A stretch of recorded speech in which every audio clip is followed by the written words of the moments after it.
A Priscila Asbeck citou na reportagem dela esse caminho de se alterar o projeto de lei das fake news. Sobre isso, a CNN teve acesso a uma sugestão entregue pelo Ministério da Justiça ao relator do projeto, o deputado Orlando Silva. Essa é uma apuração da âncora do CNN 360, Daniela Lima. O projeto do governo tem 12 artigos e prevê a possibilidade de responsabilização civil das plataformas que se omitirem no combate à desinformação, caso seja permitida desinformação desenfreada sem qualquer alerta, incitação ao crime ou ao terrorismo e a abolição do Estado Democrático de Direito. A ideia é que a empresa tenha que responder judicialmente no Brasil pelo fato de terceiros a terem utilizado para cometer crime. A ideia central do governo é que as empresas que comandam as redes na internet sejam responsabilizadas por danos decorrentes de conteúdos que foram postados por terceiros nas plataformas. É o que acontece na imprensa tradicional. Jornalistas e veículos podem ser acionados na justiça caso haja algum cometimento de crime no ato de levar informação ao público. A mudança, caso aprovada, faria as plataformas que entregam os conteúdos deixarem de se eximir de responsabilidade pelo que se publica. A gente traz essa discussão para os nossos analistas Yuri Pita, Caio Junqueira e Lorival Santana pelo tamanho do desafio que não apenas o Brasil, mas o mundo enfrenta. Começo com você, Caio. Boa noite. No Brasil é fato que a desinformação nas redes se tornou um fator político irrelevante. Tentar melhorar o ambiente das redes sociais com essas possíveis punições que a gente está falando aqui pode ajudar de alguma forma a acalmar os ânimos, a diminuir a polarização? Márcio, boa noite a todos. Márcio, é um tema dificílimo para ser tratado, né? Mesmo na academia tem várias correntes distintas sobre a questão de fundo desse debate todo. A quem cabe decidir o que pode, o que não pode ser regulamentado. Nem mesmo no governo há consenso, no Congresso também não há consenso, tampouco no Judiciário. O fato é que a legislação atual, o Marco Civil da Internet, já vai completar aí o ano que vem 10 anos e precisa de uma atualização. Porque o que aconteceu de 10 anos para cá? As redes sociais, a internet, acabou virando um instrumento, uma arma poderosíssima para se fazer política. Haja vista aí a forma como o bolsonarismo utilizou, a forma como o trumpismo utilizou e utiliza as redes. Não dá para dizer que essa regulamentação vai causar um efeito A, B ou C. O que é preciso, antes de mais nada, é tentar haver uma convergência, pelo menos da maioria dos players que estão debatendo isso. Tanto que esse projeto no Congresso Nacional, se não me engano, está lá desde o segundo semestre de 2020, se não me falha a memória, ficou parado, foi muito debatido, mas não conseguiram levar ele a plenário.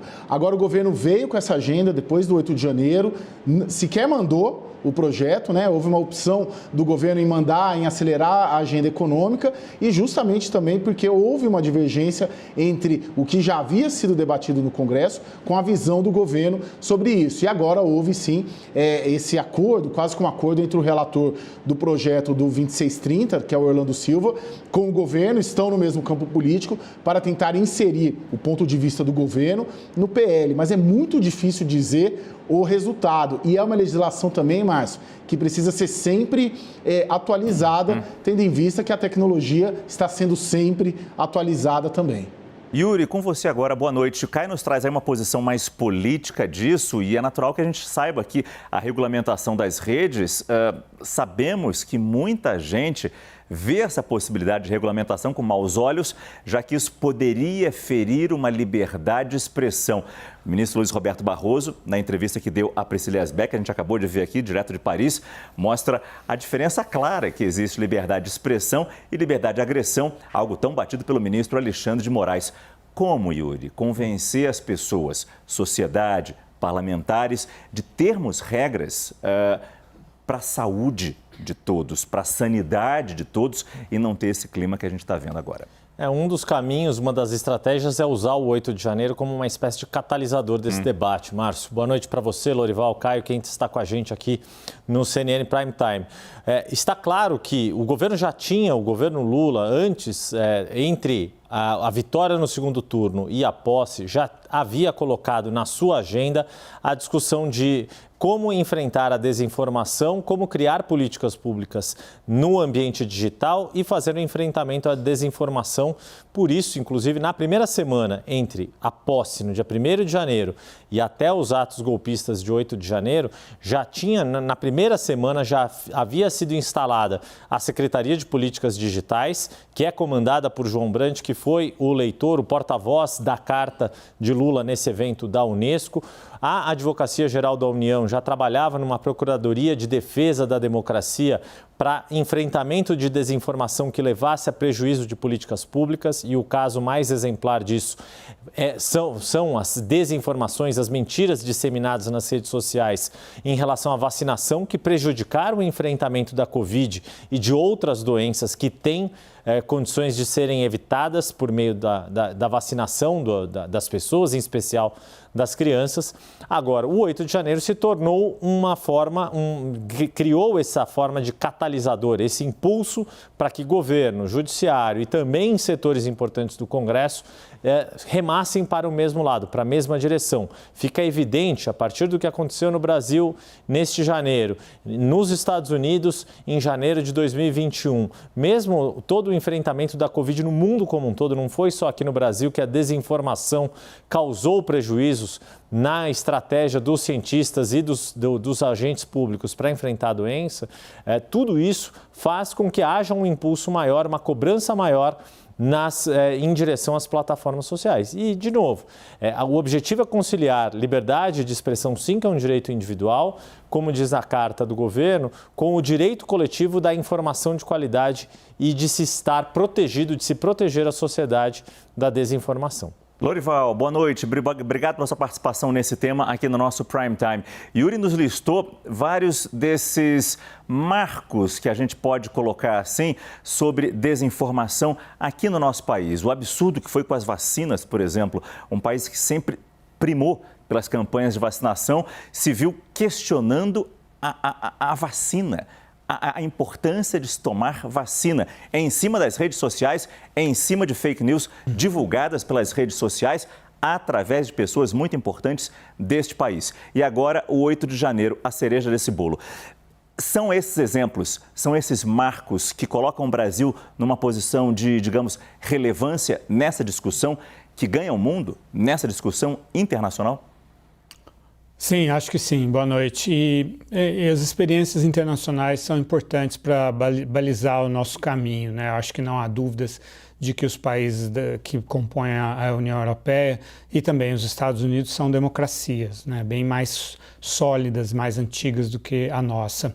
E na União Europeia já entrou em vigor a nova legislação votada pelo Parlamento Europeu, que prevê que as plataformas que têm mais de 45 milhões de usuários devam periodicamente entregar relatórios sobre o modo como os algoritmos, por exemplo, estão sendo usados e qual é o modelo de negócios nesse sentido. E aí existem comissões que vão, então, indicar coordenadores globais dessas plataformas para verificar o tipo de moderação que está sendo feito, né, exatamente para evitar essa construção de bolhas de desinformação que tem sido uma marca do modelo de negócio dessas plataformas. Já nos Estados Unidos, a lei ainda em vigor é a de 1996, a seção 230, que garante a neutralidade da rede, né? As redes não são passíveis de responsabilização jurídica pelos conteúdos que veiculam.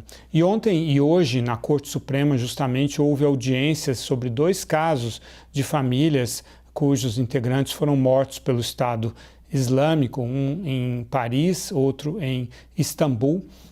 De ontem a ação era contra o Google e o YouTube, e o de hoje contra o Twitter, por haver veiculado informações do Estado Islâmico, né?